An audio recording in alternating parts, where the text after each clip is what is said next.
C-Money. We're down here at the Blackstone event with Mr. RMD himself. We're down here for his meet and greet. It's about to go crazy. Gonna ask him questions and everything, because you know he's showing everybody the Nigeria style, the lifestyle. He's bringing it out to LA. So let's see how it goes. Let's go.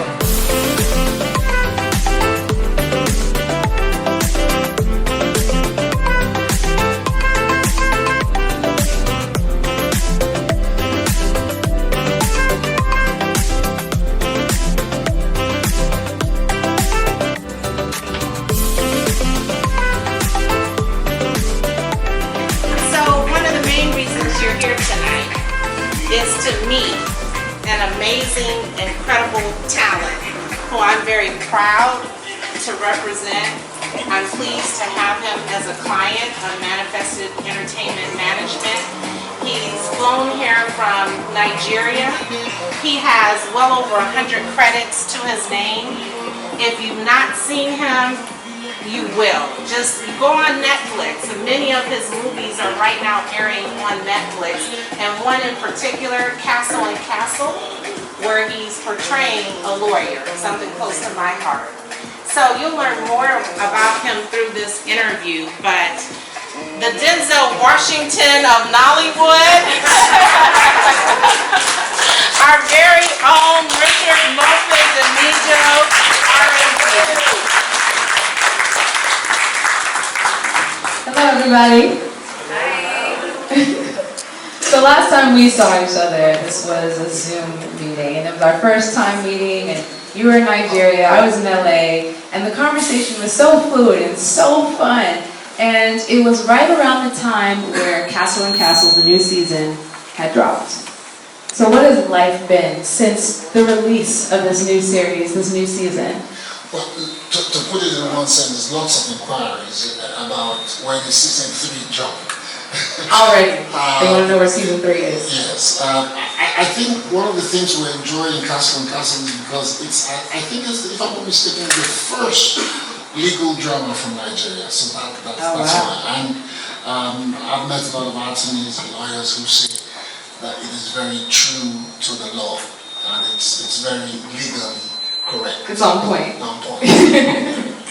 Okay, so you got a lot of inquiries since this come out, and everyone is saying we approve who are studying the law. That's right. I had a party of the like a homecoming thing for Z Money, the young man that was introduced earlier at the Zeribe's house, and most of the guests. I didn't know how much impact Castle and Castle had on especially Nigerians in diaspora. So it was quite a pleasant surprise for me to see every one of the guests say to me that they really enjoy watching Castle and Castle. I think that's beautiful. And so I don't know if everyone knows this about you, but at some point you were in law school. Oh yes, I'm a lawyer. I'm a qualified lawyer. Bona fide. Yes, I am. So did that help you when you were figuring out this character, Mr. Castle? Well, absolutely. And another thing about the character that is very close to me personally is that he was also a teacher, a law teacher in the university. And I think I was born to teach. Oh. So I love to teach. I taught Sunday school for like 18 years of my life. Wow. And so I find slices of my personality in Professor Castle. So he's a character I love to play. Right. I think that's really cool if you can also identify parts of yourself in the character, and then you also bring other elements into it. That's right. You play fathers and husbands, and you have such a wonderful image of a black man in the household. I mean, how do you pick your roles when you're picking characters? I think somebody mentioned Denzel earlier on. I love for actors to be able to find redemptive values in the characters that they play. And so in choosing my roles, I usually look for those redemptive values. And once they're there, then I'm drawn to them. I run a TV series. I also loved what Cosby did with the Cosby Show. So I've always also wanted to be a TV dad. And so I created a series called the Mr. X Family, which is coming on Netflix next year as well. That's exciting. Yes, so we call it the dramcom. We don't have sitcoms in Nigeria. So we call the ones in Nigeria, we do dramcoms because they're mostly drama driven. Wow, I can't wait to see that. I mean, definitely let us know. I'm gonna be first there trying to stream it. I'll let you know. Okay, so you taught Sunday school, you've been a lawyer, I mean, you've done like politics. I know you don't consider like fully politics, but commissioner of tourism and different things like that.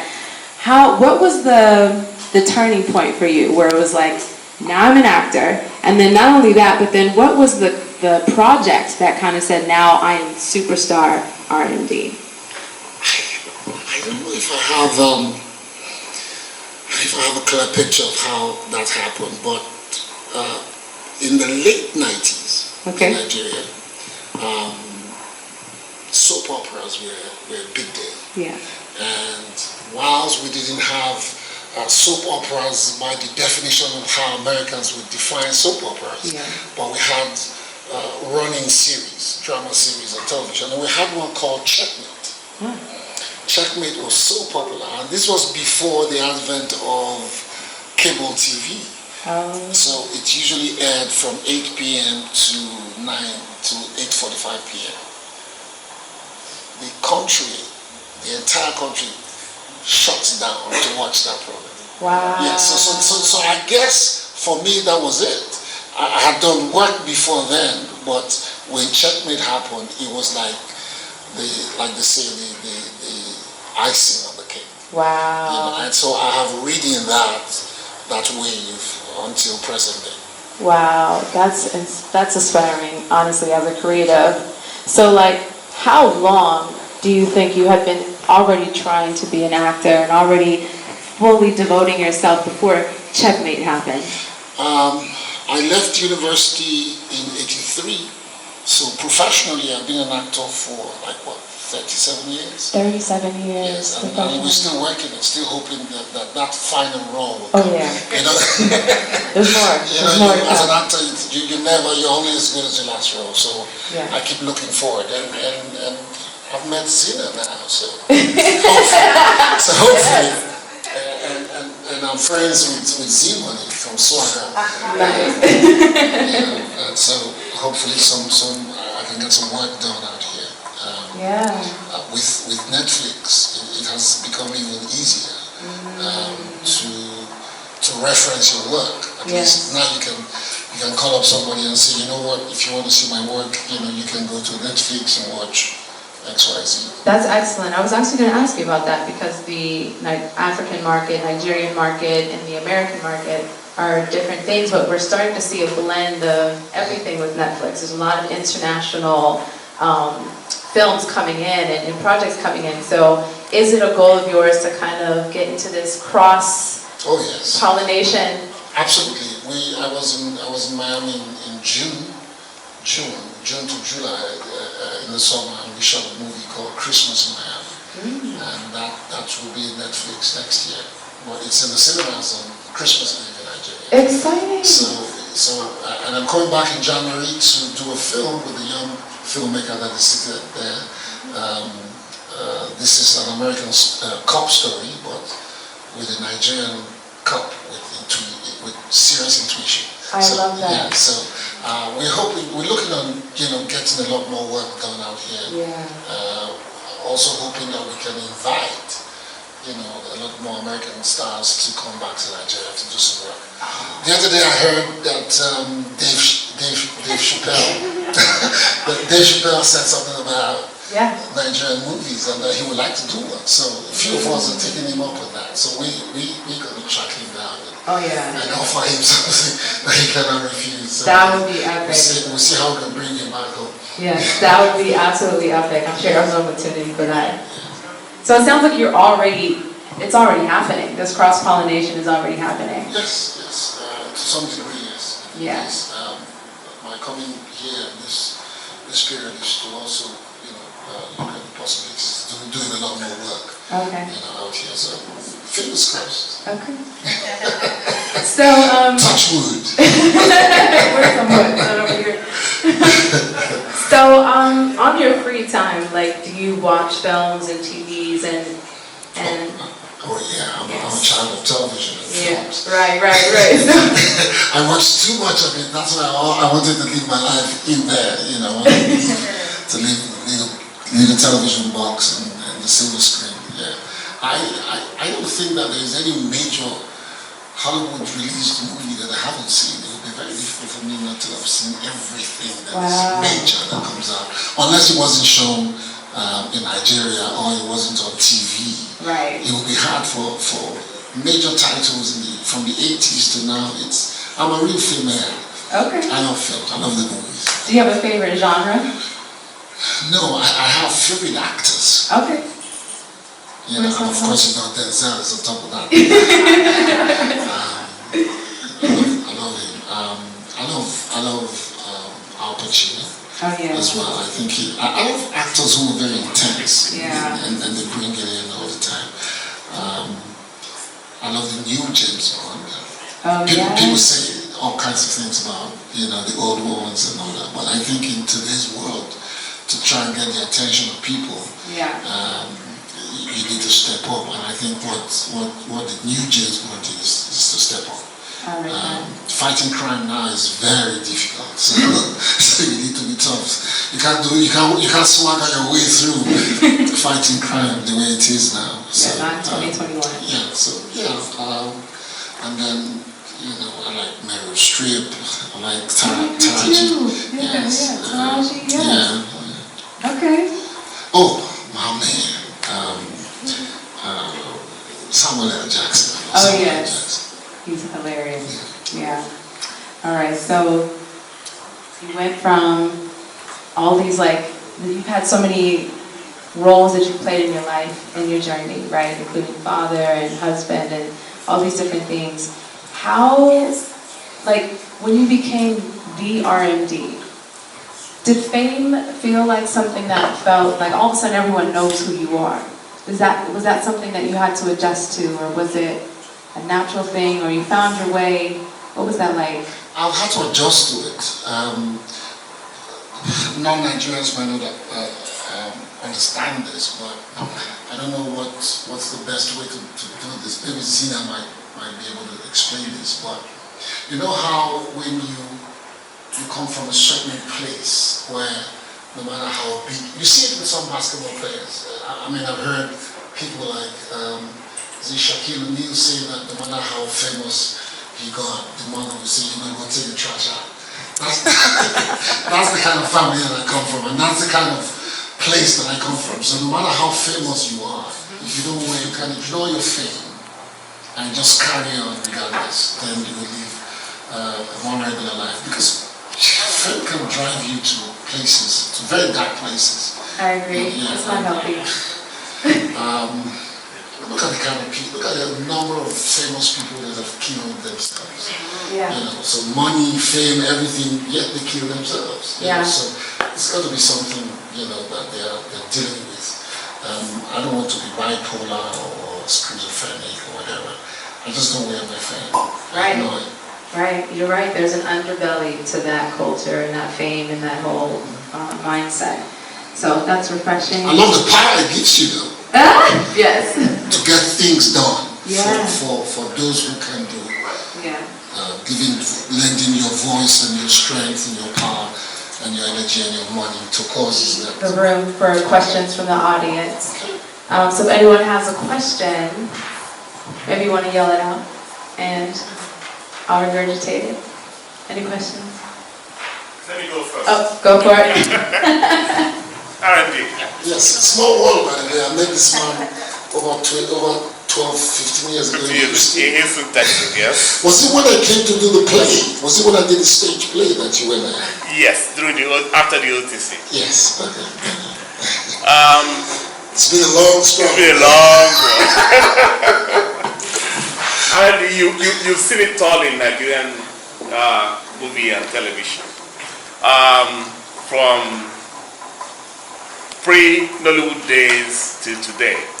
And our art has really progressed.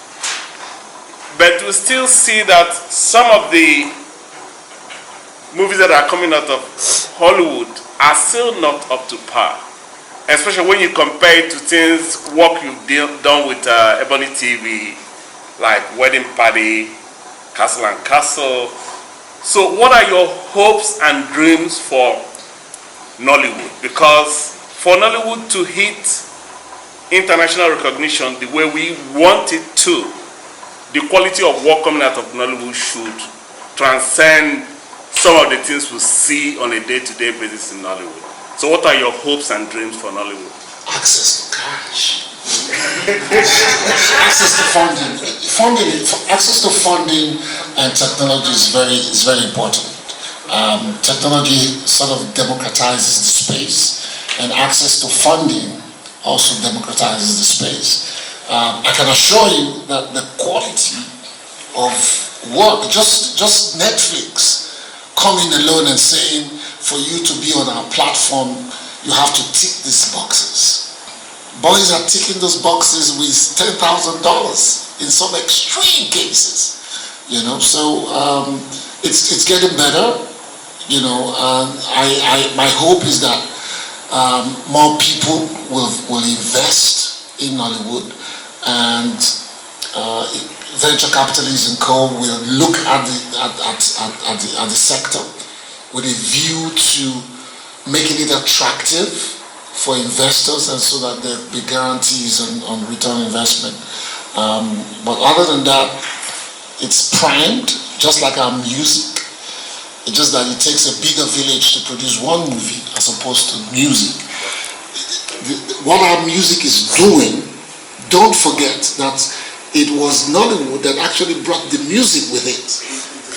Yes, but the music has taken off. I can't tell you how happy I am when I'm sitting in an Uber and Kiss FM is playing a Nigerian song that is in Pidgin English and in Igbo that the American audience cannot understand, but they're playing it anyway. It's on rotation, and sometimes you hear it about 3-4 times within an hour. I think that it's a precursor for our films. Time is going to come when I'm going to be sitting down in my hotel and I'll put on NBC or ABC, and Shonda Rhimes will be running a Nigerian TV series. You know, we have Bob Hatzabishola. That's just a slice. It's just to tell you that it's coming. It's coming. It's coming. I can feel it. And by the time Z Money becomes an executive producer,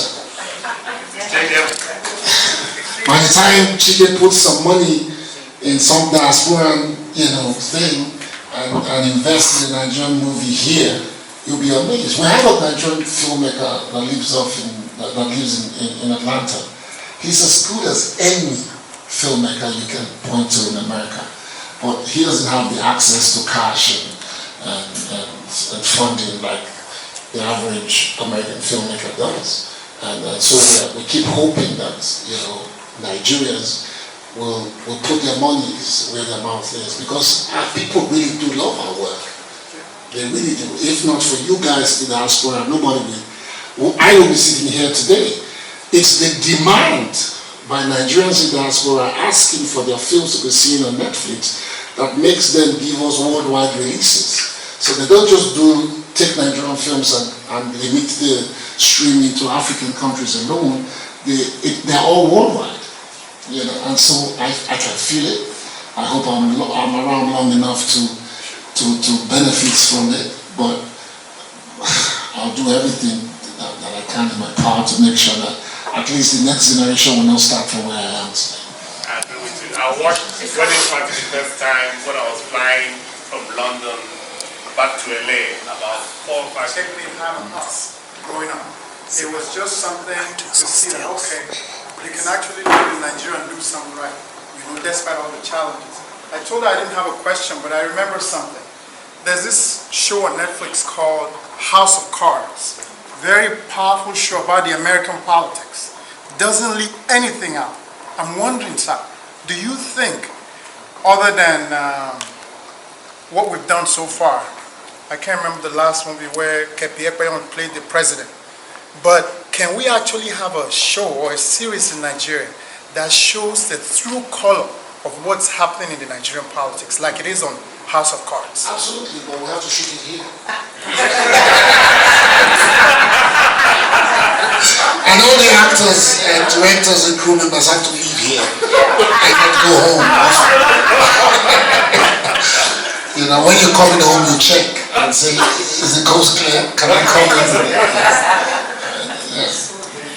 The stories are there. We can't even do films about the Civil War that happened between 1967 and 70 as well as we would like to. We can't even talk about the politics of oil and gas and all of that the way we would like to if it is not being done by a filmmaker from here, you know, and those things.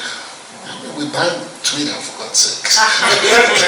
You know, so if you want to keep working in Nigeria, you stay off those subjects for now, or you bring them here. You know, we haven't been able to tell Ken Sanwiwa's story the way we should tell it. You know, I hear there is some guy, you know, Ozzy was in that as well, but it has to be, you know, a filmmaker here who can tell it, because you can't. Nobody will, no exhibition center in Nigeria will show it because they'll shut you down. It's democracy, but with a caveat. Any more questions? Oh, another one. So, I know you said like one of your favorite roles to play is like a father figure, a TV dad, and this and that, like Mr. Extra, the show we worked on together, where I know you got very fond of.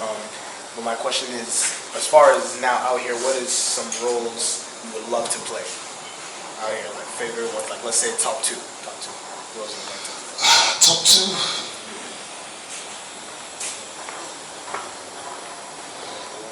Probably, you know the role that Will Smith played in Focus, no, not Focus, the one about the doctor, the doctor, is it Confusion or something? I like to portray Nigerian immigrant fathers here, immigrant husbands here. I like action movies as well. You know, I'm very physical, so I like to do. I can't wait to see The Hand and the Fall. I like to do a cowboy theme someday. You know, and of course, I'm fascinated by cop stories. You know, I want to wear an NYPD uniform someday. Well, that's on the way though, right? Yeah, it is. I'm wearing one in January, but that will be. You're her You better get her picture. I know Charles already. And we've got some friends in the room who are also clients. Cynthia Orduba, she's a client of Manifested Entertainment Management, but you all should also know she's so connected in the entertainment industry. She's always whispering in my ear. This woman discovered Lee Daniels. Cynthia Orduba. And this lady here, Mary Esselman, an attorney. She has a Netflix show coming up. Stay tuned. And four powerhouses. Any more questions for Mr. R? So I didn't hear you clearly, but if you say Come closer. Stand up. Yeah, there you go. Oh, come closer. Can you come closer, please? So you were saying? Yeah, I was just saying, like, you know how to, like, indie movies here? Is that a feasible path for, like, a filmmaker in Nigeria who might not be able to go to film school? Could they just... Oh, absolutely. Yeah. There is a trend in Nigeria right now that gained more prominence during the lockdown. There are a lot more content, you know, creators in Nigeria who don't have any education about filmmaking, but you know, with technology, the new iPhone 13 has a cinematic mode and it's amazing. It shoots in 4K. So if you understand your gadgets, you can do movies. You'll be amazed how much content Nigerians have on YouTube alone. There are Nigerians who are making almost $1 million every year now on YouTube, just putting up content. Sometimes I look at them and I'm like, these are the future of filmmaking. YouTube introduced something they call YouTube Short. Nigerians are going to dominate that thing in the next 1 year because they are creating, with Instagram, they are creating content on a daily basis. And there are so many. They have become, big influencers for short movies and all that. And technology makes you, school or film schools don't have to be in a formal building, or there are courses online that they are taking now and improving their skills. So, yeah. Yes. Yeah, I guess. Do you think does that eventually lead into breaking in, or is that something they're just gonna have to keep doing? Is that a path? Could you go from making shorts to seeing the? Well, yeah, the breaking. I give you an example. When musical videos started becoming a thing, with Michael Jackson doing most of those musical videos that were like short movies, a lot of people who are now music video directors started doing a lot of videos and all that. And today, we are bringing them into main cinema, into main filmmaking, and giving them scenes to shoot. If you have a musical scene to shoot in some of these things, and one of them is actually, making films now on his own. So some of these people are already breaking in gradually. And most of them are learning the craft from just following, camera hands and all that, and learning in the process. Yeah, of course, the informal sector will always be there, and some of the ones who are really brilliant will shine through and will break through. Yeah. It's a similar path for music. Music has changed so much, and the very traditional way of producing and creating and getting content out has shifted because of technology. That's right. Everyone has access. Mm-hmm. Yeah. So, are there any more questions in the room for Mr. RMD? I love outside of acting and fashion. I love to smell very well. I love perfumes. And she said to me, you know what? Since people know you for the kind of perfumes you like and all that, so why don't we create a fragrance for you? To commemorate your 60th. I had opted to do a book, have like a memoir, so to speak, for myself, and so that was already in the works. And so she created a fragrance, a cologne in my name that she called Timeless by RMD. I brought a few bottles that luckily a few people have bought when I was hosted by the Zeraways at Calabasas. And so I'm enthused and I'm inspired to make sure that I talk to my wife to make sure that we can have global distribution for the perfume, because like Cedric loves the perfume as well.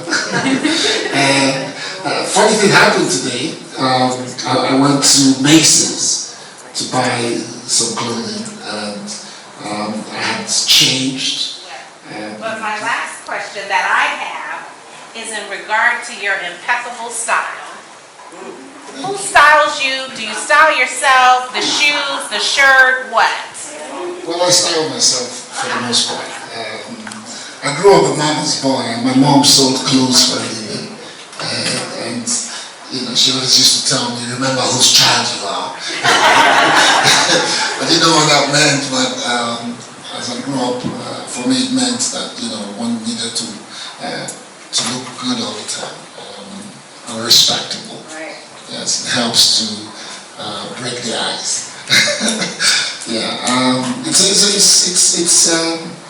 it's something that I enjoy doing now, because there is a movement in Nigeria about Nigerian designers. Time was when we would buy only designers' products, but now Nigerian designers are all over the place, and I do I promote Nigerian designers on my page, on my platform. I make sure I wear non-Nigerian designers. And